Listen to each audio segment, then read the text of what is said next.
Hey guys, welcome back. നമ്മൾ ഒരുപാട് നാളുകളായല്ലേ കണ്ടിട്ട്. അതുകൊണ്ട് തന്നെ ഇന്ന് നല്ല ഇൻട്രസ്റ്റിംഗ് ടോപ്പിക്കായിട്ടാണ് നമ്മൾ വന്നിരിക്കുന്നത്. നിങ്ങളുടെ പാർട്ട്ണർ നിങ്ങളുടെ അടുത്ത് നിന്ന് ബ്രേക്കപ്പ് ആഗ്രഹിക്കുന്നുണ്ടോ? അതായത് നിങ്ങളെ വിട്ട് ആ ഒരാൾ പോകണം എന്ന് ആഗ്രഹിക്കുന്നുണ്ടോ എന്ന് നിങ്ങൾക്ക് മനസ്സിലാക്കാൻ പറ്റുന്ന കുറച്ച് ടിപ്സാണ് ഞാൻ പറഞ്ഞുതരാൻ വേണ്ടി പോകുന്നത്. കുറച്ച് കാര്യങ്ങളാണ് പറഞ്ഞുതരാൻ വേണ്ടി പോകുന്നത്. സോ എന്തിന് ഇങ്ങനത്തെ ഒരു ടോപ്പിക് എടുക്കണമെന്ന് ചോദിച്ചു കഴിഞ്ഞാൽ, ഈ പറഞ്ഞ എനിക്കാണെങ്കിലും നിങ്ങൾക്കാണെങ്കിലും ഇന്ന് വരെ കണ്ട ഒരാളെ നാളെ കാണാണ്ടിരിക്കുമ്പോൾ, അതായത് പെട്ടെന്ന് ഒരാൾ പോകുമ്പോൾ ആളുടെ സ്വഭാവത്തിലുണ്ടെന്ന മാറ്റങ്ങളൊന്നും നമുക്ക് പെട്ടെന്ന് ആക്സെപ്റ്റ് ചെയ്യാൻ പറ്റത്തില്ല അല്ലേ. അങ്ങനെ നമുക്കൊരു ഡൗട്ട് ഉണ്ടാവും, ആൾക്ക് എന്ത് പറ്റി, നമ്മുടെ അടുത്ത് ബ്രേക്കപ്പ് ആഗ്രഹിക്കുന്നത്, നമ്മൾ ഇട്ടിട്ട് പോകാനാണോ ആൾ ആഗ്രഹിക്കുന്നത്? ചിലപ്പോൾ അങ്ങനെ ആയിരിക്കണം എന്നില്ലല്ലോ അല്ലേ. സോ അപ്പം ഞാൻ പറയുന്ന കുറച്ച് കാര്യങ്ങൾ അവരിലുണ്ടെങ്കിൽ തീർച്ചയായിട്ടും, അല്ലെങ്കിൽ നിങ്ങളുടെ റിലേഷൻഷിപ്പിലുണ്ടെങ്കിൽ തീർച്ചയായിട്ടും അവർ നിങ്ങളുടെ നിന്ന് പോകാൻ ആഗ്രഹിക്കുന്നുണ്ട് എന്നുള്ളതാണ്. പക്ഷെ നമുക്കിതൊരു 100% പ്രൊഡക്റ്റബിൾ എന്ന് പറയാൻ പറ്റത്തില്ല. സോ ഞാൻ പറഞ്ഞ കാര്യങ്ങളുണ്ടെങ്കിൽ ജസ്റ്റ് ശ്രദ്ധിക്കുക എന്നാണ് എനിക്ക് പറയാനുള്ളത്. പിന്നെ അതെങ്ങനെ മാറ്റണം, അല്ലെങ്കിൽ അതെങ്ങനെ വീണ്ടും അടിപൊളിയാക്കാം എന്നുള്ള കുറച്ച് കാര്യങ്ങൾ ഞാൻ ഈ ഒരു വീഡിയോയുടെ അവസാനമായിട്ട് പറയും. ഞാൻ എപ്പോഴും പറയുന്നു, നമുക്ക് ഇത് വെച്ചിട്ട് ഒരിക്കലും അങ്ങനെ പറയാൻ പറ്റത്തില്ല. പക്ഷേ ചിലപ്പോൾ അവർ ആ ഒരു പോകണം എന്നുള്ള മൈൻഡിൽ തന്നെ ആയിരിക്കും നിൽക്കുന്നുണ്ടാവും. പക്ഷെ നമുക്ക് അവരെ ആ ഒരു എന്താണ് അവരുടെ ഉള്ളിൽ ഇഷ്യൂ എന്നുള്ളത് സോൾവ് ചെയ്യണം അല്ലേ. പോയി കഴിഞ്ഞിട്ട് പിന്നെ റിഗ്രറ്റ് ചെയ്യരുത്, അത്രയേ ഉള്ളൂ. സോ വീഡിയോ ഫുള്ളായിട്ട് കാണാൻ ശ്രമിക്കുക. ഇഷ്ടപ്പെട്ട ലൈക്ക് ചെയ്യുക. എൻ്റെ എന്തെങ്കിലും കാര്യങ്ങൾ നിങ്ങൾക്ക് ഇതിൽ പറഞ്ഞു തരാനുണ്ടെങ്കിൽ തീർച്ചയായിട്ടും നിങ്ങൾ കമൻറ്റ് ചെയ്ത് ഞാൻ വിചാരിക്കുന്നു. So let's go to the video. ഒന്നാമത്തെ കാര്യം എന്താണെന്നറിയോ? അവൈലബിലിറ്റി. നിങ്ങളുടെ അടുത്ത് ആ ഒരാൾ ഒട്ടും അവൈലബിൾ ആവാതിരിക്കുക. ഓക്കെ, ഒട്ടും എന്ന് പറയുമ്പം ശരിക്കും നിങ്ങൾ ശ്രദ്ധിക്കുക, ഒരു പോയിൻ്റ് നിങ്ങൾ ശ്രദ്ധിക്കുക, ഒട്ടും അവൈലബിൾ ആവാതിരിക്കുക. നിങ്ങൾ വിളിച്ചാൽ മാത്രമേ ആ ഒരാൾ സംസാരിക്കുന്നുള്ളൂ. ഓക്കെ, നിങ്ങൾ വിളിക്കുമ്പോൾ സംസാരിക്കുന്നുണ്ട്, കുറച്ച് നേരമൊക്കെ സംസാരിക്കുന്നുണ്ട്. നിങ്ങൾ വിളിച്ചിട്ടില്ലെങ്കിൽ, നിങ്ങളിപ്പോൾ ഒരു ദിവസം വിളിച്ചില്ലെങ്കിലും 2 ദിവസം വിളിച്ചില്ലെങ്കിലും ഒരു കുഴപ്പമില്ല, ആൾ തിരിഞ്ഞു നോക്കുന്നില്ല എന്നുണ്ടെങ്കിൽ അതൊരു പ്രശ്നം തന്നെയാണ്. ഓക്കെ, സോ നിങ്ങൾ മനസ്സിലാക്കേണ്ട കാര്യം, ഇതിലൊരു പ്രധാനപ്പെട്ട കാര്യം ഉണ്ടെന്നറിയോ? ഈ അടുത്ത് ഒരാൾ എന്നോട് പറഞ്ഞാണ്, എടാ ഞാൻ വിളിച്ചാൽ മാത്രമേ അവൾ ഇങ്ങോട്ട് തിരിച്ചു വിളിക്കുന്നുള്ളൂ അല്ലെങ്കിൽ സംസാരിക്കുന്നുള്ളൂ, അവളായിട്ട് ഇങ്ങോട്ട് വിളിക്കൂല. ഞാൻ ചോദിച്ചു, നീ എപ്പോഴൊക്കെ വിളിക്കാം? ഞാൻ രാവിലെ ഉച്ചക്കും വൈകുന്നേരം രാത്രിയൊക്കെ ഞാൻ അങ്ങോട്ട് വിളിക്കും, അവൾ ഇങ്ങോട്ട് വിളിക്കൂല. ഇവർ രാവിലെ ഉച്ചക്കും വൈകുന്നേരമൊക്കെ വിളിക്കുന്നുണ്ട്, പിന്നെ അവളെന്തിനും ഇങ്ങോട്ട് വിളിക്കുന്നത്? ഇവൻ തന്നെ കൃത്യമായിട്ട് അങ്ങോട്ട് വിളിക്കുന്നുണ്ടല്ലോ അല്ലേ. കാരണം അവൾക്ക് വിളിക്കാനുള്ള സമയമില്ല, അപ്പോഴേക്കും ഇവൻ വിളിക്കുകയല്ലേ. ഞാൻ പറഞ്ഞ പോയിന്റ് മനസ്സിലായോ? നിങ്ങൾ കൃത്യമായിട്ട് വിളിക്കുന്നുണ്ടെങ്കിൽ ഒരാൾ വിളിച്ചില്ലെങ്കിൽ കുഴപ്പമില്ല, ഒരാൾ കമ്മ്യൂണിക്കേറ്റ് ചെയ്യുന്നില്ലെങ്കിലേ പ്രശ്നമുള്ളൂ. സോ നിങ്ങൾ രാവിലെ വിളിച്ചില്ല, ഉച്ചക്ക് വിളിച്ചില്ല, അല്ലെങ്കിൽ വൈകുന്നേരം രാത്രി വിളിച്ചിട്ടില്ലെങ്കിൽ അപ്പം അവർ രാത്രി തിരിച്ച് വിളിച്ചിട്ട്, എടാ നീ ഇന്ന് വിളിച്ചില്ല, നീ എന്താ വിളിക്കാത്തേ എന്ന് ചോദിക്കാൻ എനിക്ക് അത് സ്നേഹം തന്നെയാണ്. ഓക്കെ, നിങ്ങളെ കോളേ കണ്ടിട്ടില്ല എന്നുണ്ടെങ്കിൽ അവർ തിരിച്ച് വിളിക്കുന്നുണ്ടെങ്കിലും അവർ മെസ്സേജ് അയക്കുന്നുണ്ടെങ്കിലും അവരുടെ ഉള്ളിൽ നിങ്ങൾക്ക് വാല്യൂബിൾ ആയിട്ടുള്ളൊരു സ്പേസ് ഉണ്ടെന്ന് മനസ്സിലാക്കണം. സോ അതുകൊണ്ട് തന്നെ നിങ്ങൾ വിളിക്കുമ്പോൾ സംസാരിക്കുന്നുള്ളൂ എന്നുള്ളതാണ് ഞാൻ പറഞ്ഞത്. നിങ്ങൾ ഒരു ദിവസം വിളിച്ചില്ലെങ്കിലും 2 ദിവസം വിളിച്ചില്ലെങ്കിലും വിളിക്കുന്നേ ഇല്ല, മൈൻഡാക്കുന്നേ ഇല്ല. അപ്പോൾ നമ്മൾ അങ്ങോട്ട് പോയിട്ട് ചോദിക്കും, എടാ ഞാൻ 2 ദിവസമായാലും നിന്നെ വിളിച്ചിരുന്നു, വിളിച്ചതേ ഇല്ലല്ലോ. ഞാൻ ബിസി ആയിരുന്നുടാ. ഓക്കെ, 2 ദിവസം ബിസി. വീണ്ടും നിങ്ങൾ റിപ്പീറ്റ് ചെയ്ത് നോക്കിയോ, അവരങ്ങനെ തന്നെയാണ്, ഒട്ടും അവൈലബിലിറ്റി തരുന്നില്ല എന്നുണ്ടെങ്കിൽ അതൊരു സീരിയസ് ഇഷ്യൂ തന്നെയാണ്. നമ്പർ 2, മിസ്റ്റേക്കുകൾ ചൂണ്ടിക്കാണിക്കുക. എന്ത് മിസ്റ്റേക്ക്? നിങ്ങളുടെ മിസ്റ്റേക്ക് എന്തുണ്ടെങ്കിലും അത് നിങ്ങളുടെ തലയിൽ കെട്ടി വെക്കുക. എല്ലാം നീ തന്നെയാണ് ഇതിന് കാര്യം, നീ തന്നെ എപ്പോഴും ഇങ്ങനെ ചെയ്തുകൊണ്ടിരിക്കുന്നത്. എന്ത് ചെറിയ കാര്യത്തിനും കൂടുതലും നിങ്ങളെ തന്നെ പഴിചാരുന്നത്.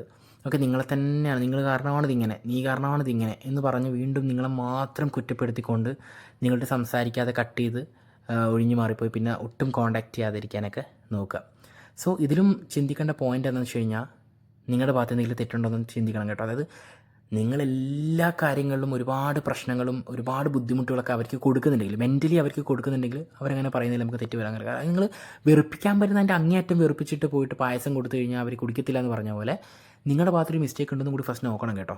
ഒരാളെ മാത്രം നമ്മൾക്ക് ചൂണ്ടിക്കാണിക്കാൻ പറ്റത്തില്ല. നിങ്ങളുടെ ഭാഗത്തുനിന്ന് കംപ്ലീറ്റ് തെറ്റും വന്നിട്ട് ചില ആൾക്കാർ പറയാറുണ്ട്, അവർ പോയത് അവരുടെ തെറ്റാണ്, അവരെന്നെ വിട്ടിട്ട് പോയി എന്നെ ചതിച്ചാണെന്നൊക്കെ പറയും. 3 കൊല്ലം കഴിഞ്ഞിട്ട് പറയും, ഞാനങ്ങനെ അവനെ ഒരുപാട് ദ്രോഹിച്ചിട്ടുണ്ട്, അല്ലെങ്കിൽ ഞാനന്ന് അങ്ങനെ അവളെ ഒരുപാട് വിഷമിപ്പിച്ചിട്ടുണ്ട്, അതുകൊണ്ടാണ് അവൾ പോയത്. 3 കൊല്ലം കഴിഞ്ഞിട്ട് റിഗ്രറ്റ് അടിച്ചിട്ട്. ഓക്കെ, സോ അപ്പോൾ അതുകൊണ്ട് നിങ്ങളുടെ തന്നെ ചോദിക്കുക, ഞാൻ വല്ല മിസ്റ്റേക്കുകൾ ചെയ്യുന്നുണ്ടോ? അപ്പോൾ നിങ്ങൾ കൂടുതലായിട്ട് സ്നേഹിച്ചിട്ടൊക്കെ ട്രൈ ചെയ്ത് നോക്കുക, കൂടുതലായിട്ട് സ്നേഹം പ്രകടിപ്പിച്ച് നോക്കുക, നല്ല നല്ല മൊമെൻറ്റ്സ് ഷെയർ ചെയ്ത് നോക്കുക, ചിരിച്ചുകൊണ്ട് സന്തോഷത്തോടെ പാട്ടൊക്കെ പാടി സംസാരിച്ച് നോക്കുക. അവർ മൈൻഡ് റെഡിയായി അവർ നല്ല കൂളായിട്ട് ഹാപ്പിയായിട്ടൊക്കെ സംസാരിക്കണമെങ്കിൽ ഒരു പ്രശ്നവുമില്ല അതിൽ. ഓക്കെ, നിങ്ങൾ എന്താണ് നിങ്ങൾ കൂടുതലായിട്ട് തൊട്ടതിനും പിടിച്ചതിനൊക്കെ വിളിക്കുന്നില്ല എന്നൊക്കെ പറഞ്ഞ് പരാതി പറഞ്ഞ് നിങ്ങൾ വഴക്കുകൾ കൂടുതലാക്കുന്നുണ്ടെങ്കിൽ അതൊരാൾക്കും ഇഷ്ടപ്പെടില്ല. നീ എന്തെന്നെ വിളിക്കാത്ത, നീ എന്തെങ്കിലും സംസാരിക്കുക, നിനക്ക് സംസാരിക്കുക വേറെ ആൾക്കാരായിട്ടൊക്കെ പറഞ്ഞ് തൊട്ടതിനും പിടിച്ചതിനൊക്കെ നിങ്ങൾ അങ്ങോട്ട് വഴക്കുണ്ടാക്കുന്നുണ്ടെങ്കിൽ അവരും അതേപോലെ റിപ്പീറ്റേഷൻ ചെയ്യുന്നുണ്ടെങ്കിൽ ചിലപ്പോൾ അവരുടെ വഴക്ക് കുറച്ച് സൗണ്ട് കൂടുതലാണെങ്കിൽ അവരായിരിക്കും വഴക്കാളി എന്ന് പൊതുവെ സമൂഹം പറയാറുണ്ട്. ഞാൻ ചെറുങ്ങനെ വഴക്കുണ്ടാക്കില്ല, ഞാൻ ഇടീന്ന് വിളിച്ചു, അവൻ ഇടീന്ന് വിളിച്ചു എന്ന് പറയുന്ന പോലെ സൗണ്ട് കൂടിയെന്ന് വെച്ചിട്ടൊന്നും അവരുടെ വഴക്ക് കൂടത്തുന്നില്ല. സോ നിങ്ങൾ കൂടുതൽ സ്വയം നന്നാവുക എന്ന് പറഞ്ഞ പോലെ നിങ്ങളുടെ ഭാഗത്ത് മിസ്റ്റേക്കുകൾ ഉണ്ടെങ്കിൽ കേട്ടോ പറയുന്നത്. കൂടുതൽ നിങ്ങളുടെ ഭാഗത്ത് മിസ്റ്റേക്കുകൾ ഉള്ളത് കൊണ്ടാണ് അവരങ്ങനെ. ഞാൻ തെറ്റ് ചെയ്തുകൊണ്ടാണ് അവൻ ചൂണ്ടിക്കാണിച്ചത്, ഞാൻ തെറ്റൊന്നും ചെയ്തിട്ടില്ല, അല്ലാണ്ട് അവൻ ചൂണ്ടിക്കാണിക്കുന്നത് പറയുന്നതിലാണ് കാര്യം. സോ അപ്പോൾ അതുകൊണ്ട് നിങ്ങളുടെ ഭാഗത്ത് എന്തെങ്കിലും മിസ്റ്റേക്കുകൾ ഉണ്ടോ എന്നുള്ള കാര്യങ്ങൾ കൂടി നോക്കിയിട്ട് വേണം ഞാനിപ്പോൾ ഈ പറഞ്ഞ കാര്യം നിങ്ങൾ മനസ്സിലാക്കാൻ. മൂന്നാമത്തെ കാര്യം വളരെ പ്രധാനപ്പെട്ടൊരു കാര്യം കേട്ടോ. നിങ്ങൾ എന്ത് സംസാരിക്കുന്നതിലും ഒരു കാര്യമില്ലാത്ത പോലെ സംഭവിക്കാം. അതായത് നിങ്ങൾ പറയണം, നാളെ എക്സാം കേട്ടോ, പക്ഷേ എക്സാമിന് എഴുതാൻ പറ്റില്ല, പഠിച്ചിട്ട് തലയിൽ കയറുന്നില്ല. നിങ്ങളൊരു വളരെ നിങ്ങളുടേതായിട്ടുള്ളൊരു സീരിയസ് കാര്യം പറയുമ്പോൾ അവർ നീ പഠിക്കണേ ഞാൻ അടിച്ചാൽ എനിക്കുള്ള ഇതൊക്കെ എന്തിനാ എന്നോട് പറയുന്നത്? ആ സാധനം ഉണ്ടല്ലോ. അപ്പുറത്തെ വീട്ടിലെ ചേച്ചിയുടെ അമ്മച്ചിയുടെ ഇവർ ഒളിച്ചോടി പോയി, അവർ പോട്ടെ, വേറെ നീ പറയാണ്ടോ. അതായത് സംസാരിക്കാൻ താല്പര്യമില്ലാത്ത പോലെ കാണിക്കുക കൂടുതലും. ഓക്കെ, എടാ ഫുഡ് കഴിച്ചോ? നീ വേറെ ചോദിക്കാനല്ല, ശരി എന്നാൽ വെച്ചോ. ഈ സാധനമൊക്കെ ഉണ്ടല്ലോ, ഒട്ടും സംസാരിക്കാൻ താല്പര്യമില്ലാത്തതുപോലെ. ഇത് വളരെ ശ്രദ്ധിക്കണം. അല്ലെങ്കിൽ അവരെന്ത് കാര്യങ്ങൾ ചെയ്ത് കഴിഞ്ഞിട്ട് നിങ്ങൾ സ്റ്റാറ്റസ് വെച്ചിട്ടോ വേറെ ആരെങ്കിലും പറഞ്ഞിട്ട് നിങ്ങൾ അറിയാം, അവരായിട്ട് നിങ്ങളുടെ ഒന്നും വന്ന് പറയുന്നില്ലെങ്കിൽ അതൊരു വലിയ പ്രശ്നമാണ്. ഇതിൻ്റെ കൂടെ ഞാൻ പറഞ്ഞതേ ഉള്ളൂ. നിങ്ങൾ അവരൊരു വണ്ടി മേടിച്ചു, അല്ലെങ്കിൽ അവരൊരു കാര്യം ചെയ്തു, വേറെ ആൾ പറഞ്ഞിട്ട് അറിയുന്നത് നിങ്ങൾ അറിയുന്നത് നിങ്ങൾക്ക് പ്രയോറിറ്റി വന്നു തുടങ്ങിയില്ലെങ്കിൽ നിങ്ങളുടെ അവരെന്തോ ഒരു ഗ്യാപ്പ് നിങ്ങളുടെ വെക്കുന്നുണ്ടെന്ന് മനസ്സിലാക്കുക. ഓക്കെ ഗൈസ്, അപ്പോൾ ഞാനൊരു 3-4 ടിപ്സ്, 3-4 കാര്യങ്ങൾ, ഇമ്പോർട്ടൻ്റ് ആയിട്ടുള്ള കാര്യങ്ങൾ, ടിപ്സ് എന്ന് പറയാൻ പറ്റില്ലേ, ആ കാര്യങ്ങൾ പറഞ്ഞു തന്നിട്ടുണ്ടല്ലേ.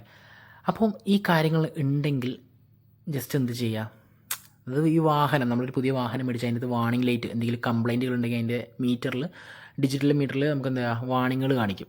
അപ്പോൾ നമ്മളെന്താ ചെയ്യുക, അയ്യോ വണ്ടി പോയി, വണ്ടി നശിച്ചു എന്ന് നമ്മൾ പറഞ്ഞ് വണ്ടി കത്തിക്കോ? ഇല്ലല്ലോ.